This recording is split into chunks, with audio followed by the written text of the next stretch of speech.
तो भाई आपने फाइनली अंकल परेज की ईगो को हर्ट कर ही दिया, राइट? कहाँ तो हम 10 दिन पहले तक ये बातें कर रहे थे कि भाई रियल मैड्रिड ये इंजर्ड वो इंजर्ड, कुछ नहीं खरीदेंगे, ये होगा। मैंने खुद वीडियो बना दी थी कि भाई ये घाटे में चल रहे हैं ऑल दैट। भाई अंकल परेज की लग गई दिल पे। अंकल परेज ने कहा कि सालो अब मैं तुमको बताता हूँ कि असली मार्केट का किंग कौन है। जबी अलॉन्सो से बात स्टार्ट हुई थी, डीन ह्यूडसन पे आ गई, अल्वारो करेरास आ गए एकदम बीच में। उसके अलावा रियल मैड्रिड को मिडफील्डर भी चाहिए। ओ भाई, मैं तो गलती हो गई भाई। अंकल परेज आगे से तो मैं कुछ नहीं बोलने वाला। मतलब ऐसा लग रहा है कि परेज इज लाइक ले भाई तू भी ले, तू भी ले, तू भी ले, हाँ भाई बताओ कितना पैसा चाहिए, है ना? तो मैंने सोचा कि यार जब ये सारी बातें हो ही रही है, जब फब्रिजियो रोमानो जैसे भी पार्ट टाइम कर जो ओवर टाइम जॉब कर रहे हैं, जिनका धंधा तो स्टार्ट होता है आफ्टर द सीजन, तो हम भी थोड़ी बहुत बात कर लेते हैं इसके बारे में। बट हम फालतू की बात नहीं करेंगे, हम करेंगे बड़े इंपॉर्टेंट चीज़ की बात। ऑब्वियसली डीन ह्यूस्टन ये सब डील्स के बारे में तो बात करेंगे ही। उसके अलावा सबसे इंपॉर्टेंट पॉइंट जो मैं आज बात करने वाला हूँ, वो मैं बात करने वाला हूँ जो मिडफील्डर की एक नई र्यूमर स्टार्ट हो गए हैं और उसमें बड़े एक्साइटिंग नाम हमारे आगे आ गए हैं कि real Madrid is looking for a midfielder. उसमें सबसे पहला नाम जो आ रहा है वो आ रहा है वीएफवी स्टुटगार्ट के एंजेलो स्टिलर, जिसको क्रूज ने क्या कहते हैं प्रमोट किया है। क्रूज ने बोला है कि ये मेरी तरह खेलता है। उसके अलावा एसी मिलान के टियानी रेंडर्स, उसके अलावा ऑब्वियसली बेन लेवर्कुसन से पलेसियोज है, मैं उनको भी काउंट नहीं कर रहा। अभी मैं सिर्फ 2 कंटेंडर्स के बीच में बात कर रहा हूँ जो मुझे लगता है कि प्राइम कंटेंडर है, स्टिलर एंड रेंडर्स। तो आज की वीडियो में एक डाइसेक्शन कर लेते हैं दोनों का, कि टैक्टिकली मैं आपको बताऊंगा, स्टैट्स वाइज भी आपको बताऊंगा किसके क्या क्या प्रोज एंड कॉन्स है, कौन जबी के सिस्टम में फिट बैठेगा और मेरे अकॉर्डिंग हमें किसके पीछे जाना चाहिए। ठीक है, तो बहुत सारी चीज़ें यार वीडियो में बात करने के लिए, फटाफट क्विकली सारी चीज़ें बात कर लेते हैं। इससे पहले कि आगे बढ़ो, please follow me on the Instagram. यार आप लोग इंस्टाग्राम पे फॉलो ही नहीं करते हो यार, इतने कम से फॉलोवर्स है। Please follow me on Instagram also. अगर ये वीडियो अच्छी लगी हो तो share with your friends and subscribe to my channel football jockey on YouTube also. ठीक है, तो सबसे पहले बात करते हैं। ये तो कंफर्म हो गया कि भाई जबी अलॉन्सो ने बायर लेवर्कुसन को टाटा बाय बाय बोल दिया। अब ये न्यूज़ तो आप सबको पता है, अब जो बता रहा हूँ वो आपको नहीं पता होगी। तो जबी अलॉन्सो के साथ साथ जो उनका पूरा स्टाफ है वो भी रियल मैड्रिड आ रहा है। पहले ये बात चल रही थी कि शायद जो हमारे फिटनेस कोच हैं पिंटस, वो यहीं पे कंटिन्यू करेंगे। उनको यूवेंटस से ऑफर आ रखा है already as per rumours, but वो रियल मैड्रिड ही कंटिन्यू करना चाहते हैं। बट नाउ आज एक जो आप स्क्रीन पे देख सकते हो, जो जबी अलॉन्सो के जो हेल्पिंग कोच है, जो उनके असिस्टेंट कोच है, जो उनको फिजियो है, जो फिटनेस कोच है, उन सब ने टाटा बाय बाय बोल दिया बायर लेवर्कुसन को। तो ऑब्वियसली ये तो अब श्योर है कि वो रियल मैड्रिड के साथ, सॉरी जबी अलॉन्सो के साथ रियल मैड्रिड ही आ रहे हैं। तो fortunately unfortunately I don't know, but Pintus is going. अब मैं अनफॉर्चुनेटली अभी के लिए इसलिए बोलूंगा क्योंकि उनके राज में इतनी इंजरीज, मतलब कहा जा रहा है कि काफ़ी ओल्ड स्कूल हो गए हैं। उनके जो ट्रेनिंग मेथड्स है, प्लेयर उससे खुश नहीं है और वो बहुत ज़्यादा टोल देते हैं बॉडी के ऊपर, जिस वजह से ये सारी इंजरीज हो रही हैं, ऐसा माना जाता है। क्योंकि ये जिदान के भी फेवरेट थे। पिंटस जो है टेक्निकली आई थिंक, जहाँ तक मुझे याद है, जिदान इनको लेके आए थे। उसके बाद कार्लो एंचेलोटी के भी फेवरेट बन गए थे। तो कुछ सीजन तक तो बढ़िया चला, बट पता नहीं अभी क्या हो गया एकदम से। तो मुझे नहीं पता उसका रियल रीज़न क्या है, यही है कि नहीं। तो finally I think he is leaving because जो जबी अलॉन्सो का स्टाफ है वो जो है वो रियल मैड्रिड आ रहा है। ठीक है, सेकंड न्यूज़ स्क्रीन पे आप देख सकते हैं, डीन ह्यूडसन एंड रियल मैड्रिड। भाई रातों रात ऐसे हुआ है कि पता नहीं, ऐसा लग रहा है कि फ्लोरेंटिनो पेरेज ने प्राइवेट जेट भेज के बिल्कुल रात को ही बुला लिया भाई को, कि सारे पैसे वैसे दे के बॉर्नमथ को दे दिया एंड ऑल दैट, ये वो। तो आप स्क्रीन पे देख ही सकते हो, बिल्कुल matter of the details. Fabrizio Romano जो है वो कल से बहुत ज़्यादा एक्टिव है डीन ह्यूडसन की न्यूज़ को लेके। और सिर्फ डीन ह्यूडसन की न्यूज़, फब्रिजियो रोमानो नहीं, जो इनके पिताजी है ना डॉन ह्यूडसन, आप स्क्रीन पे ये ट्वीट देख सकते हो फब्रिजियो रोमानो का, इसको लाइक करके भाग गया हो। तो अब टेक्निकली उन्होंने कुछ छोड़ा नहीं है ऐसा कि हम गेस मारें या कुछ करें। ऑब्वियसली डील हो ही रही होगी, ये सब हो रहा होगा, इसीलिए उनके पिताजी ने इस ट्वीट को लाइक करा है। तो ठीक है, होपफुली फाइनली जो है रियल मैड्रिड एक डिफेंडर को फाइनली खरीदने के बहुत नज़दीक पहुंच गई है। थैंक गॉड भाई, जितनी इंजरीज के बाद जो हुआ है, जो अभी आपने 2-1 वाला मैच देखा है, मतलब सोचो जैकोबो रमोन ने गोल मारा है और लॉर्ड वलेहो ने असिस्ट दिया है। मतलब इससे ज़्यादा आप क्या ही लोगे भाई। मतलब you had to see this before GTA 6, right? Jacobo Ramon goal मार रहे हैं, लॉर्ड वलेहो उनको असिस्ट दे रहे हैं। मतलब छोड़ो भाई, who's Mbappe, who's Vinicius, lord Vallejo is there. ठीक है, तो डीन ह्यूडसन के यार ना 2-4 फायदे हैं जो मुझे पर्सनली ऐसा लगता है। मैं आपको वो फायदे बताता हूँ कि उनके आने से, मतलब ऑब्वियसली जो फिजिकल एस्पेक्ट गेम का वो सब तो है ही, उसके अलावा कुछ 2-3 फायदे मुझे और लगे कि रियल मैड्रिड ने डीन ह्यूडसन के लिए बहुत ज़्यादा पुश क्यों करा। मैं मतलब बहुत समझने की कोशिश कर रहा था कि और भी ऑप्शन थे मार्केट में। सलीबा वाला ऑप्शन ठंडा कर दिया गया, डीन ह्यूडसन आ गया। तो मुझे इसके पीछे 1-2 कारण लगे। सबसे पहला जो कारण मुझे लगा है वो मतलब है एक तो स्पेनिश पासपोर्ट। आपको पता है कि ला लीगा में सिर्फ 3 non European players are allowed, ठीक है। तो रियल मैड्रिड ने जब शुरुआत करी थी तो Eder Militao, Vinicius, Rodrygo, Fede Valverde, ये सारे आए थे नॉन ईयू, बट इन सब ने ही अब जो है अपने स्पेनिश पासपोर्ट्स ले लिए हैं, तो टेक्निकली ये यूरोपियन वाले कोटा में आ गए। उसके बाद हमारे जूड बेलिंगम जी फंसे थे, क्योंकि अब जो इंग्लैंड है वो ब्रेग्जिट ले चुका है, तो अब वो यूरोप का पार्ट नहीं है। तो कुछ दिन इन्होंने भी हमारा नॉन ईयू जो स्पॉट है उसको लेके रखा, बट फिर इन्होंने आयरिश पासपोर्ट ले लिया, तो obviously Ireland is a part of European union, तो वो भी हमारा नॉन जो ईयू स्पॉट है वो खाली हो गया। अब ले दे के हमारे पास 2 स्पॉट है जो मुझे लगता है कि यूज हो रहे हैं। एक एंड्रिक वाला यूज हो रहा है क्योंकि वो अभी अभी आया है, ब्राजीलियन प्लेयर है, तो वो नहीं है। सेकंड जो थोड़ा सा शॉकिंग है, दैट इज ब्राहीम डियाज, क्योंकि ब्राहीम डियाज के पास ऑप्शन थे मोरक्कन एंड स्पेनिश टीम से खेलने के, एंड उन्होंने मोरक्कन टीम लिया है। तो Morocco is a part of middle east and obviously it's not the part of EU. तो ये 2 स्पॉट यहाँ पे यूज हो गए। अब रियल मैड्रिड के पास एक ही स्पॉट बचता है जो ईयू नॉन ईयू स्पॉट है। Please correct me if I am wrong, मेरी एनालिसिस के हिसाब से यही है, प्लीज मुझे कमेंट करके बता देना अगर और कोई प्लेयर है जो मैं मिस कर रहा हूं। तो अगर आप विलियम सलीबा को लेके आते तो आपका वो 3rd स्लॉट भी यहां पे चला जाता, जो कि रियल मैड्रिड अभी फिल नहीं करना चाह रही थी, because there are ample amount of options in the market जो कि यूरोप से हैं। तो स्पेसिफिकली डीन ह्यूडसन पे इसलिए एम्फेसाइज किया गया कि एक Spanish player Spanish national team खेल रहा है, उसके बाद यूरोपियन प्लेयर है, तो वो रियल मैड्रिड में आएगा, तो वो आपका जो नॉन ईयू स्पोर्ट है वो यहां पे नहीं लेगा, ठीक है। ये एक बहुत ही इंपॉर्टेंट फैक्टर है, जब भी कोई प्लेयर खरीदा जाता है यूरोप में, ये सबसे बड़ी चीज होती है। उसके बाद सेकंड चीज आती है, ये जो साइनिंग है डीन ह्यूडसन की, ये आपको दिखा रही है कि जबी अलोंसो का जो 3 to 5 वाला सिस्टम है वही इंप्लीमेंट यहाँ पे होने वाला है। मुझसे किसी ने लाइव में पूछा था, आई थिंक कि क्या जो जबी अलोंसो सेम सिस्टम के साथ जाएंगे, कुछ भी चेंज कर लेंगे। मुझे लगता है कि 3 to 5 के साथ ही जाने वाले हैं। अब इसका रीजन ये है कि ये वही वाली चीज है, डीन ह्यूडसन के साथ साथ लेफ्ट बैक के भी यहाँ पे रूमर्स चल रहे हैं, और सिर्फ लेफ्ट बैक नहीं, इन्वर्टेड लेफ्ट बैक की बात चल रही है, जैसे कि ग्रिमाल्डो बायर्न में हुआ करते थे, and ball playing centre backs की बात हो रही है। अभी आपने रिसेंटली 1-2 दिन से बहुत सारे ट्विटर पे देख लिए होंगे कि स्किल्स वगैरह जो है इसकी डीन ह्यूडसन की, किस तरीके से बॉल को आगे तक लेके जाता है, शूट भी मार लेता है, ये भी कर लेता है। अल्वेरो कैरेरास के ऊपर मैं ऑलरेडी वीडियो बना चुका हूँ, प्लीज जाके देख लो, लेफ्ट बैक वाली। तो दोनों जो कंडीशंस हैं जो जबी अलोंसो को चाहिए वो यहां पे फुलफिल हो रही हैं। तो ये डीन ह्यूडसन के पीछे जाने का एक सबसे बड़ा रीजन स्पेनिश वाला, दूसरा बॉल प्लेइंग है, तीसरा अल्वारो कैरेरास के लिए मैंने ये सुना है कि जबी अलोंसो अल्वारो कैरेरास के बहुत बड़े फैन है। तो देख रहे हो यार, मैंने पहले ही प्रेडिक्ट कर दिया था, मतलब मैं जिस प्लेयर को देखता हूँ वो वाकई एकदम जेम माइलस्टोन प्लेयर होता है। तो खैर वो ठीक है, मजाक से हटके, मतलब मैंने ये रूमर्स पढ़े कि Xabi Alonso is the fan of Alvaro Carreras and he likes the defending and all that part. और मैंने ना मैं देखा था, मैंने एक इमेज देखी थी जिसमें मोंडी, फ्रैन गार्सिया और अल्वारो कैरेरास के स्टैट्स थे। तो मेरे को मिलेगा तो मैं लगा दूंगा, मैं पढ़ रहा था कोई आर्टिकल, बट मैं इसलिए उसको काउंट नहीं कर रहा क्योंकि वो पोर्चुगीज लीग है। आप बोलोगे यार वो तो पोर्चुगीज लीग में खेला है, ला लीगा के स्टैंडर्ड्स अलग हैं एंड ऑल दैट, ये वो। अगर आप वो स्टैट्स देख लोगे ना भाई, आप जहर खा लोगे कि मोंडी पता नहीं कैसे खेल रहा है यहाँ पे, टू बी ऑनेस्ट। तो वो सब छोड़ो, the main point is that कि जबी का 3 to 5 system is loading, and उसके लिए जो जो उनको चाहिए वो यहाँ पे वो अपने साथ लेके आ रहा है, ठीक है।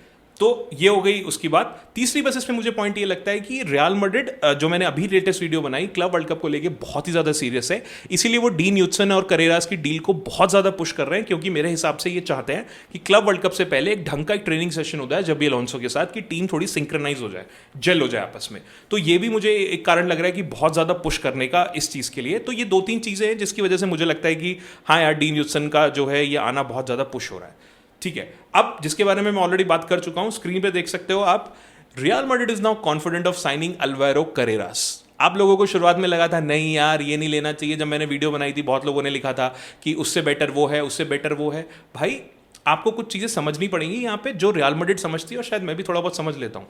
ये भी इसको भी लेने का कारण एक यही है कि स्पेनिश प्लेयर है, आपका ईयू जो स्पोर्ट है वो खराब नहीं जाएगा, एक यूरोपियन प्लेयर ही आपके पास वापस आ रहा है, अकेडमी से खेला हुआ है, रॉल एसेंसियो वगैरह के साथ खेला है, जबी अलोंसो फैन है, और टीम के साथ सिंक्रोनाइज होने में ज़्यादा प्रॉब्लम नहीं आएगी। क्योंकि दूसरा प्लेयर जब आता है ना तो लैंग्वेज इशू भी बहुत जगह होते हैं, एक अडेप्टेशन का बहुत बड़ा इशू होता है। स्पेन का प्लेयर है, उसका घर ही स्पेन में है, तो अडेप्ट करने में भी उसको कोई प्रॉब्लम नहीं आएगी। तो बहुत सारे फैक्टर्स यहाँ पे कंसिडर करने पड़ते हैं। The only problem problem as of now I can see is that कि वो शायद जो अमाउंट है बेनफिका शायद 50-60 मिलियन का मांग रही है. They are already in contact with Manchester United. Let's see अगर मैनचेस्टर यूनाइटेड उसको वापस खरीद ले तो रियल मैड्रिड उनको 35 मिलियन देके डील कर ले. बट मैनचेस्टर यूनाइटेड मुझे इतना चिल्लर वाले लगते नहीं है कि वो ये सब हरकतें करेंगे इनके लिए. लेट्स सी इनके बीच का कोऑर्डिनेशन कैसे है. मुझे पता नहीं रैटक्लिफ के आने के बाद से बोर्ड के बीच में क्या बातचीत है क्या नहीं. But yes, real Madrid is actually seriously pursuing Alvaro Carreras. और मेरे को ऐसा लगता है मे एंड होते होते अल्वारो करेरास की फाइनल आपको here we go Fabrizio Romano वाली चीज मिल जाएगी. ठीक है, अब आते हैं हम सबसे बड़ी चीज पे जिसके लिए मैंने ये वीडियो बनाई है, विच इज मिडफील्ड ऑप्शंस.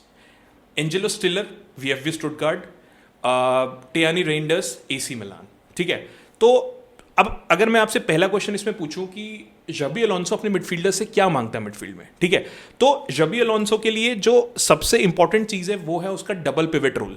वो अपने मिडफील्डर से एक डबल पिवट रोल मांगता है. यानी कि एक तरीके से अगर आप बेन लेविक्यूसन की बात करो तो उसको चाहिए एक चाका टाइप का प्लेयर जो कि गेम का टेम्पो जो है उसको डिक्टेट कर सके. मतलब डायगोनल्स पासेस कर सके आपके लिए, बॉल डिस्ट्रीब्यूशन का काम कर सके. और डबल पिवट का मतलब है कि आपके लिए डिफेंडिंग टाइप की चीजें भी कर सके, जो कि उसके पार्टनर पलेसियोस और चाका मिलकर वहां पर ये चीज करते थे. काउंटर प्रेस कर सके, इस टाइप की चीजें जो है वो आपके लिए मांगता है. और जरूरत पड़े तो बॉल को लेके आगे तक गेम भी बना सके. ठीक है, उसके बाद सेकंड चीज क्या चाहिए उसको, फास्ट सर्कुलेशन. ठीक है, तो ये मेरे अकॉर्डिंग मतलब ये दो, और उसके बाद पासेस जो है वो सब तो उसमें काउंट हो ही जाता है. तो ये दो चीजें हैं जो मुझे लगता है कि जबी अलोंसो को अपने मिडफील्डर में चाहिए.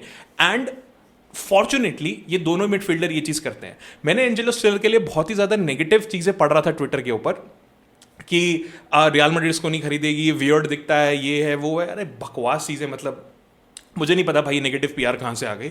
बहुत अच्छा प्लेयर है, अनडाउटेडली बहुत बढ़िया प्लेयर है. एंड आप शायद मानोगे नहीं इस चीज़ को, मैंने शायद महीने भर पहले कोई मैच देख रहा था मैं बुंडसलीगा का, तो मेरे दिमाग में थी कि यार व्हाई नॉट दिस गाय. मैं इसके ऊपर भी एक वीडियो बना सकता हूँ. बट उस टाइम मैंने सोचा कि ठीक है यार, मैं शायद बहुत ज़्यादा सोच रहा हूँ, ऐसे तो सारे प्लेयर ही बहुत अच्छे होते हैं. But fortunately I am very happy कि रियल मैड्रिड ने एटलीस्ट उसको रूमर्स तो चले कंसिडर किया. अब मैं आपको बताता हूँ कि क्यों मुझे पर्सनली ऐसा लगता है. 2-3 रीजन मैं दोनों के करके आपको डिफरेंस कर दूंगा कि क्यों एंजेलो स्टिलर का नाम यहाँ पे जुड़ा है. एक तो भाई इलीट फर्स्ट, मतलब सबसे पहले बात करते हैं एंजेलो स्टिलर की. इलीट फर्स्ट क्लास पासिंग है भाई की. ठीक है, 9.6 प्रोग्रेसिव पासेस है पर 90, विच इज अप्रोक्सीमेटली 98%. क्रूज की याद आ जाएगी आपको ये स्टैट सुन के. ये बुंडसलीगा में वीएफबी स्टुटगार्ट में भाई का चल रहा है 8.9 passes into the final third. तो जो हमारी मेन प्रॉब्लम इस टाइम पे आ रही है ना कि हमारे मिडफील्डर्स फाइनल थर्ड में बिल्कुल डी के पास बॉल ही नहीं दे पा रहे हमारे अटैकर्स को, उसमें इसकी 8.9 एक तरीके से आप कह सकते हो कि पासेस जो है पर 90 मिनट्स ये आपको फाइनल थर्ड में दे रहा है. तो मुझे नहीं लगता मुझे इसमें बताने की कुछ और जरूरत है कि क्यों रियल मैड्रिड इंटरेस्टेड है इस पर्टिकुलर प्लेयर में. उसके बाद इसकी एक्यूरेसी, इसके जो पासेस है लॉन्ग पासेस, खासकर में टोनी क्रूज ने इसको, देयर इज अ रीजन कि टोनी क्रूज ने बोला कि मेरा सक्सेसर बन सकता है. 90.2% ओपन प्ले पास कंप्लीशन. जिस तरीके की, ऑब्वियसली मैं ये नहीं कह रहा 98% 97% टोनी क्रूज की तरह भी हो जाएगा. अभी उम्र ही क्या है, 23-24 का ही है, कर लेगा. टोनी क्रूज भी इसी टाइम पर रियल मैड्रिड आया था और उसके बाद एलीट क्लास में ऐड हो गया था. तो 90.2% की जो है which is best in the Bundesliga. तो जो भी जितने भी रेगुलर, इवन आपके पलासियोस, चाका, उन सबसे ज्यादा जो है वो एंजेलो स्टिलर के यहाँ पे है. तो अनडाउटेडली आपको समझ में आ जाएगा क्यों रियल मैड्रिड इसके पीछे जा रही है. उसके बाद long range switch, 9 long passes पर 90 at the rate of 66% success. आप बोल सकते हो कि ये थोड़ा सा वियर्ड है. 60% टोनी, अगेन मैं ये नहीं कह रहा कि आप टोनी क्रूज से इसको कंपेयर करो. मैं बस आपको ये बता रहा हूं कि जो बाकी प्लेयर्स हैं, मतलब जितने भी बुंडसलीगा के बाकी प्लेयर हैं, उनसे सबसे बेटर कर रहे हैं ये. ऑब्वियसली उम्र के साथ आएगा तो धीरे धीरे सीख जाएगा ना. तो लॉन्ग पासेस जो कि गेम को स्विच करते हैं, या फिर स्विच पासेस, जो स्विच करने वाली चीज टोनी क्रूज करता था, वो ये 66% के साथ कर रहा है, जो कि ये गेम स्विच कर देगा आपके विंग बैक्स के लिए. अगर मिडफील्ड में खेल रहा है, यहां से पास मारेगा, आपका विंग बैक वहां पे कलेक्ट कर लेगा. ठीक है, तो ये वाला जो ट्रेट है, ये काइंड ऑफ फ्रिम्पोंग जो टाइप के राइट बैक है, यानी कि मैं अज्यूम कर रहा हूं कि ट्रेंट खेल रहा होगा यहाँ पे, उसको काफी सूट करेगा. जब लॉन्ग बॉल्स उनको मिलेगी तो वो आगे यहाँ पे आपके लिए बना सकते हैं. तो long ball is also a factor कि आप यहाँ पे इनको कंसिडर कर रहे हो. अब उसके बाद आता है सबसे बढ़िया पार्ट जो है, इसका रिलीज क्लॉज जो है, जहां तक मैंने पढ़ा है, I could be wrong, but जो जितना मैंने पढ़ा है, that is approximately 36 million euros. तो बहुत ज़्यादा महंगा नहीं है. एक मेरे हिसाब से बहुत ही बाय ऑफ द ईयर हो सकता है रियल मैड्रिड के लिए, अगर सारे स्टैट्स वगैरह आप ये देखो. उसके अलावा पैसों का तो फायदा है ही, उसके अलावा एक और चीज़ इसके लिए बोली जाती है, जो इसके एक असिस्टेंट कोच हैं वीएफ स्टुटगार्ट के, मैंने उनका एक इंटरव्यू पढ़ा था, तो उन्होंने लिखा था कि भाई के अंदर ना पोजिशनल डिसिप्लिन बहुत बढ़िया है।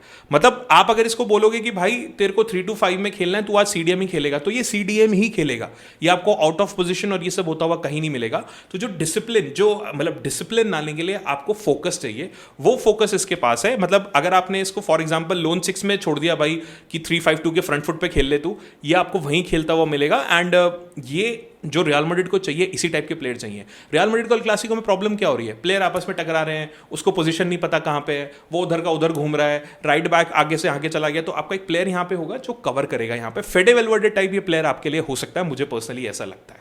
ठीक है, अब एक छोटी सी वीकनेस भी है भाई की, कि कुछ बहुत बड़ा ऐसे डुअल मास्टर नहीं है, मतलब बहुत ज़्यादा ऐसा कोई शारीरिक बहुत ही दानव आदमी नहीं है कि जो आपके लिए टैकल, इंटरसेप्शन, ये सब चीज़ें बहुत ज़्यादा करेगा।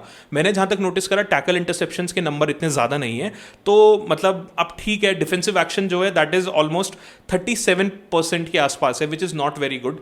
अब मुझे नहीं पता ये रियल मैड्रिड के लिए कितना मैटर करता है कि नहीं, हो सकता है हम बोल सकते हैं उस काम के लिए तो चुआमनी यहाँ पे है, पर क्रूज ये काम भी कर देता था, तो इसलिए मैं अज्यूम कर रहा हूँ कि ये शायद एक वीकनेस यहाँ पे इसके लिए हो सकती है।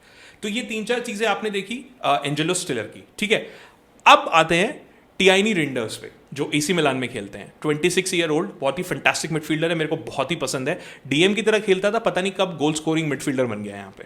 ठीक है, तो इसका पहला पॉइंट है कि क्यों ये बहुत ही बढ़िया प्लेयर है, बॉक्स टू बॉक्स डायनेमिज्म।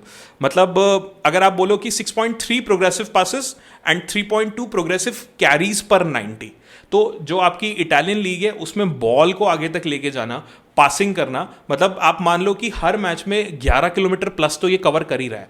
तो एक फेडे वेलवर्डे टाइप का दूसरा प्लेयर जो आपके लिए बॉल को कैरी करके लेके जा रहा है, उसके बाद प्रोग्रेसिव पासेस बना रहा है, just like Angelo Stiller, definitely is a must buy for you, because this is where we are lacking right now.